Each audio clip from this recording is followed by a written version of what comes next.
ഇപ്പോൾ ബലാത്സംഗ കേസിൽ ഹനുമാൻ സേന നേതാവ് അറസ്റ്റിലായ വാർത്തയിലേക്കാണ് പോകുന്നത്. തിരുവനന്തപുരം ജില്ലാ പ്രസിഡന്റ് ഉദയകുമാറാണ് കടക്കാവൂർ പോലീസിന്റെ പിടിയിലായത്.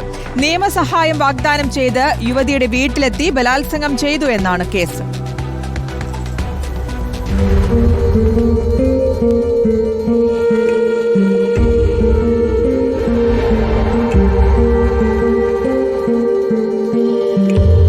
കടക്കാവൂർ സ്വദേശിയായ യുവതിയെ കോടതി വ്യവഹാരങ്ങളിൽ സഹായിക്കാമെന്ന് പറഞ്ഞ ഉദയകുമാർ ചങ്ങാത്തം കൂടി.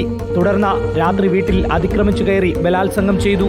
യുവതിയുടെ നിലവിളി കേട്ട നാട്ടുകാർ എത്തിയപ്പോഴേക്കും ഇയാൾ കടന്നുകളഞ്ഞു. തുടർന്നാണ് യുവതി കടക്കാവൂർ പോലീസിൽ പരാതി നൽകിയത്.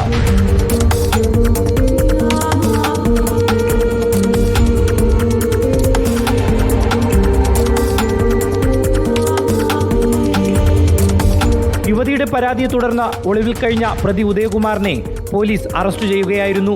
കല്ലമ്പലം, ആറ്റിങ്ങൽ, ചിറയിൻകീഴ്, കടക്കാവൂർ പോലീസ് സ്റ്റേഷനുകളിലായി ബലാത്സംഗം, പണം തട്ടിയെടുക്കൽ എന്നീ കുറ്റകൃത്യങ്ങളിൽ 11ഓളം കേസുകൾ ഉദയകുമാറിനെതിരെ നിലവിലുണ്ട്.